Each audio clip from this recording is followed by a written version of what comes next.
En un mundo a la deriva, cuando la búsqueda e intentos humanos no bastan, solo una es la fuente de esperanza que llenará todo su ser. Es Dios, quien con su palabra viva y eficaz le habla hoy. Con ustedes, el pastor Óscar Velázquez.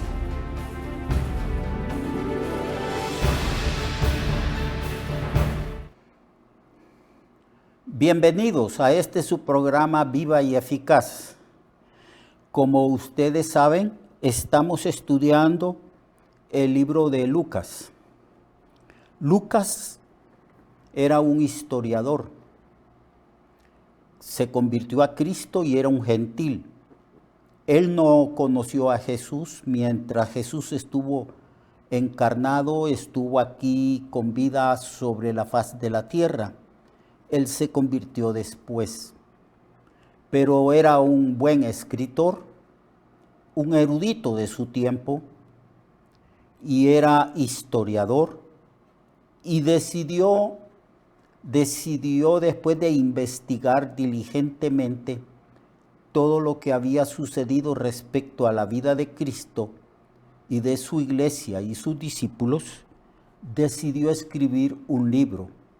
Y se lo escribió a un hombre noble al cual él llama Excelentísimo Festo. Teófilo. Y entonces estamos estudiando y ya terminamos el día de ayer el capítulo 6, donde Jesús habla sobre la necesidad de escuchar y de poner en práctica la palabra. Y eso nos hace fuertes, nos hace firmes y vivir de acuerdo a las convicciones adquiridas. Hoy vamos a entrar al capítulo 7 de Lucas, y así dice la palabra del Señor, capítulo 7, verso 1 en adelante.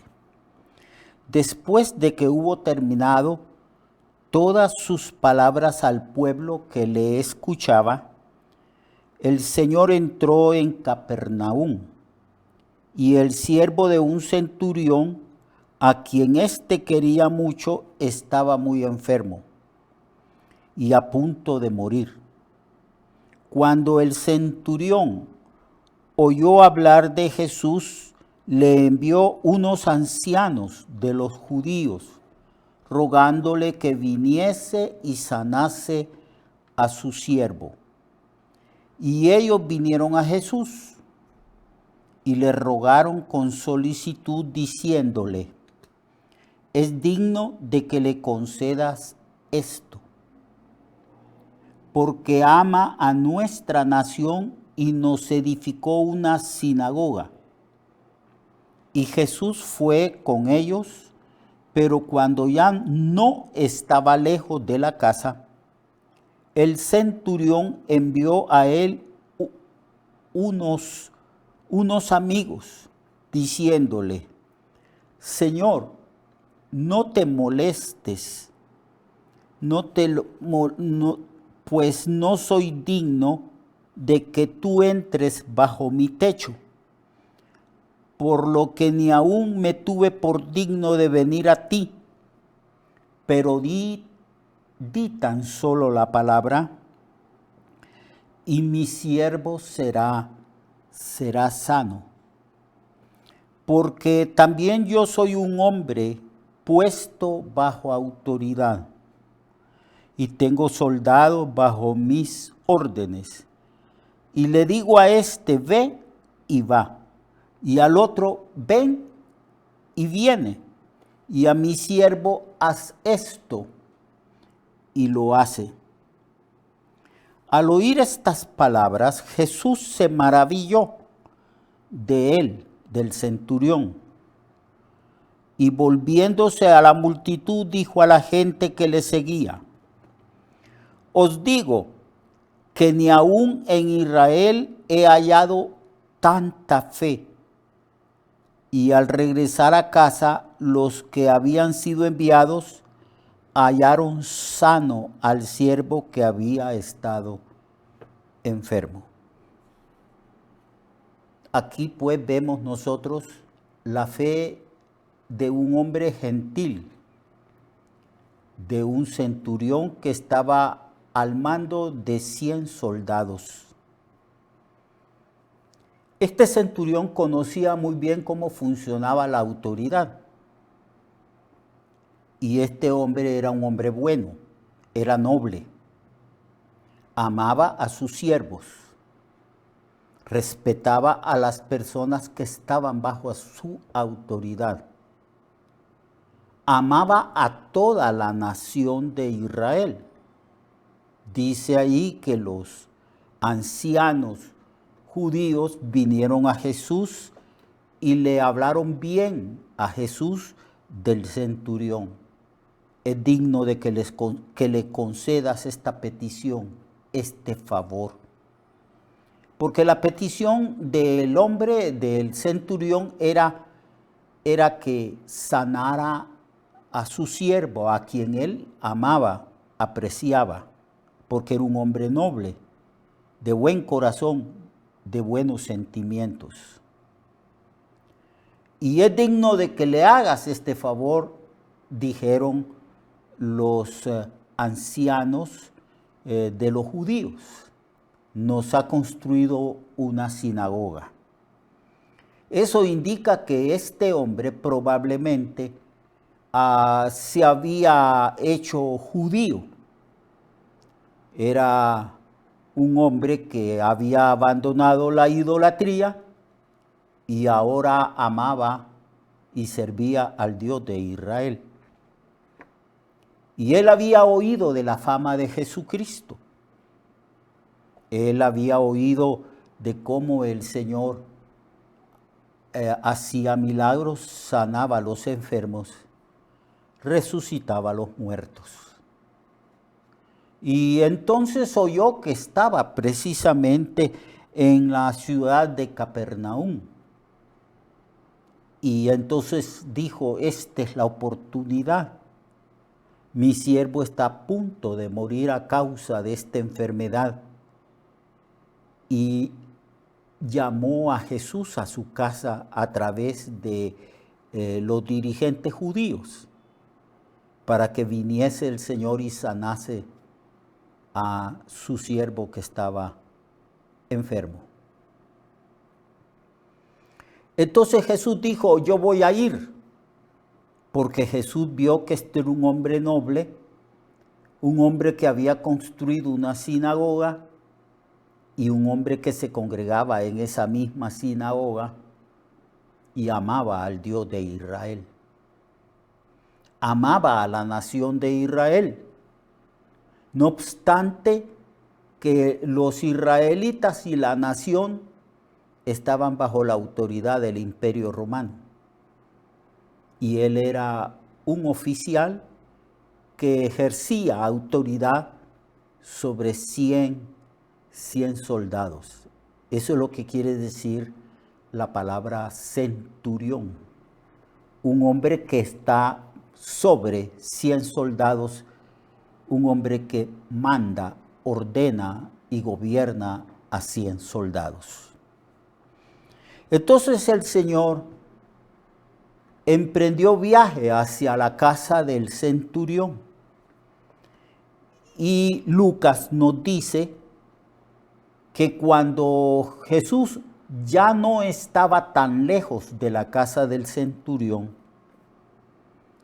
mandó otra comitiva el centurión, una comitiva de amigos, para que salieran al encuentro del Señor y le dijeron, Señor, yo no soy digno de que entres en mi casa. Solamente di la palabra. No tienes necesidad de venir a mi casa porque yo ni siquiera me he tenido por digno de ir a ti y de enfrentarme a ti. Además, el centurión era un hombre no solamente que conocía cómo funcionaba la autoridad, sino que era un hombre humilde, no se consideraba digno de que Jesús entrase en su casa o digno de que él saliese a buscarlo a él y enfrentarse a él. Este era un hombre extraordinario, hermano, un hombre muy humilde y un hombre que conocía a Dios. Él no tenía duda respecto a la soberanía de Dios y a la omnipotencia de Dios. Él sabía que la palabra es autoritativa. Él había leído las escrituras del Antiguo Testamento y había leído que Dios con su palabra había hecho el universo, la tierra y todo lo que es y existe en el mundo y en el universo. Él conocía la palabra de autoridad de Dios y conocía la omnipotencia de Dios y que la distancia entre Cristo y el enfermo, el siervo enfermo que tenía él en su casa, no era obstáculo alguno. Y entonces le mandó a decir a Jesús a través de sus amigos: no necesitas venir a mi casa, no soy digno de que entres en mi hogar, solamente di la palabra y mi siervo será sanado. Porque yo también, dijo el centurión, soy un hombre que estoy bajo autoridad. Hay otros que están por encima de mí. Y yo también soy un centurión que tengo que tengo autoridad sobre 100 soldados. Y yo le digo a un soldado, ve para allá o ven acá, y el soldado viene a causa de la palabra de autoridad que yo pronuncio, dijo el centurión. Y en mi casa yo tengo siervos y yo tengo autoridad en mi casa. Y le digo a mi siervo, haz esto, y mi siervo reconoce la autoridad que yo tengo y obedece y lo hace.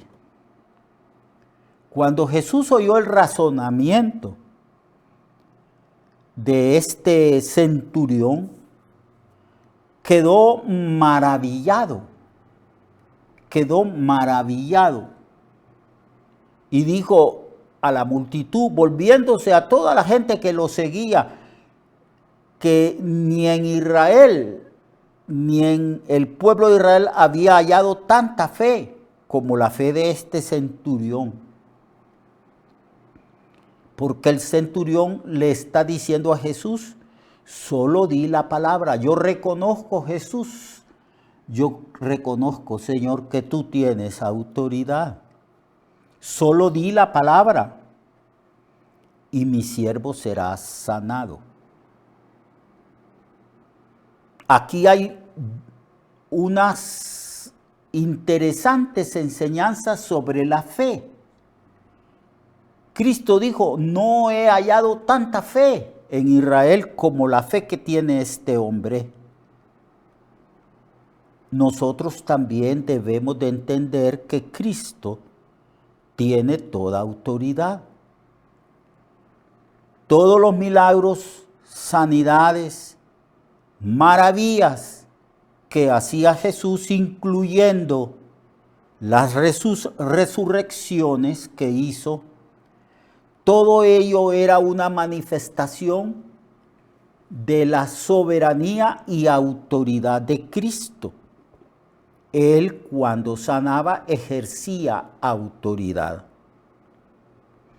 El centurión todos los días ejercía su autoridad sobre los 100 soldados y también reconocía la autoridad de otros que estaban por encima de él. en la jerarquía de autoridad del Imperio Romano. Entonces, nosotros debemos de entender que Cristo tiene toda autoridad. Él puede caminar sobre las aguas. Él puede reprender el viento y decirle al viento y a la tempestad, enmudece y calla. Él puede decirle a los muertos, levántate, resucita, anda, como le dijo a Lázaro, ven fuera. Él tiene toda autoridad. Y cuando nosotros oramos debemos de reconocer que Jesucristo tiene autoridad. Autoridad sobre las enfermedades. Autoridad sobre todo cuanto es y existe porque Él hizo todo. Él es el creador de todo. Y Él como creador tiene autoridad sobre su creación. Eso es lo que le está diciendo el centurión. El centurión está hablando de autoridad. Está reconociendo que Jesús tiene autoridad. Y que todo lo que ha oído de él respecto a milagros, prodigios, sanidades, su manera de vivir y sus enseñanzas, todo emana de la autoridad que Cristo tenía. Y los militares sí saben cómo funciona la autoridad. Y sí saben cómo someterse a la autoridad. Así que cuando nosotros oramos para que Dios sane nuestras dolencias, debemos de reconocer que el Señor tiene autoridad sobre toda enfermedad. Entró a la casa de Pedro y halló a la suegra de Pedro con fiebre y dice que reprendió la fiebre y la fiebre dejó a la suegra de Pedro. El Señor hablaba a las enfermedades y las enfermedades se iban. Hablaba a los demonios y echaba fuera a los demonios con la palabra de autoridad. Así pues, hermano y hermana, cuando oramos, debemos de reconocer que estamos orando a un Dios que tiene toda autoridad. Cuando Jesús resucitó, dijo estas palabras: toda autoridad me es dada en el cielo y en la tierra. Por tanto, o sea, en virtud que se me ha dado autoridad en el cielo y en la tierra, vayan ustedes y prediquen el evangelio. Yo les delego autoridad. Esa autoridad que me da en el cielo y en la tierra, yo se la delego a ustedes. Vayan y prediquen con autoridad el evangelio. Pongan las manos sobre los enfermos con la autoridad que yo les delego. Los enfermos serán sanados. Y con la palabra de autoridad que yo les he dado, expulsen los demonios. La iglesia es depositaria de la autoridad delegada de Cristo. Predicamos con autoridad delegada por Cristo a la iglesia, a los predicadores. Predicamos con autoridad. Con una autoridad que es legal y una autoridad como habilidad para hacer lo que nosotros queremos hacer. Por eso se nos dice que debemos de ser llenos del Espíritu Santo, llenos de la autoridad de Dios. Hermosa enseñanza esta, maravillosa enseñanza. Y debemos nosotros actuar de acuerdo a la autoridad que se nos ha delegado, y cuando oramos al Señor, debemos de entender que el Señor tiene autoridad para hacer aquello que Él quiere hacer.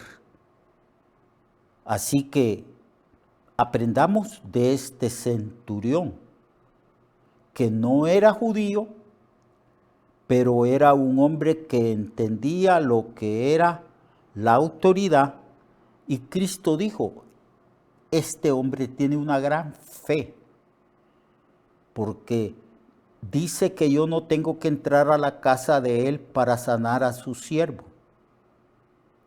Y dijo que muchos gentiles, a partir de ese momento, se iban a convertir, porque el evangelio ahora tiene carácter universal. El evangelio es predicado al mundo entero, no solo al pueblo judío, sino también a los gentiles. Y esa autoridad que Cristo tenía, nos la ha delegado Él a nosotros para que vayamos y prediquemos el evangelio a toda criatura. El que creyere será salvo, y el que no creyere será condenado. Dios le bendiga, amado hermano. Ejerce esa autoridad. La palabra de Cristo tiene autoridad. Viva esa palabra de autoridad. Use esa palabra de autoridad. El Señor nos ha autorizado a predicar el evangelio, a orar por los enfermos y expulsar demonios, y nadie puede desautorizarnos, porque quien nos da esa autoridad a la iglesia es Cristo, que fue exaltado hasta lo sumo y se le dio un nombre sobre todo nombre, para que en el nombre de Jesús se doble toda rodilla. Dios le bendiga. Hasta mañana, si el Señor así lo permite. Recuerde que su vida puede cambiar y mejorar, porque la palabra de Dios es viva y eficaz, y más cortante que toda espada de dos filos. Hebreos 4:12. Nuestra oración y deseo es que esta palabra predicada lleve mucho fruto. Le esperamos en el próximo programa, a esta misma hora y en esta misma estación. Esta es una producción de Ministerios Reflexionarte, en colaboración con Cirkenu Network. Sus comentarios son bienvenidos. Escríbanos al correo reflexionartehn@gmail.com o al 504-9802-6186. 504-9802-6186.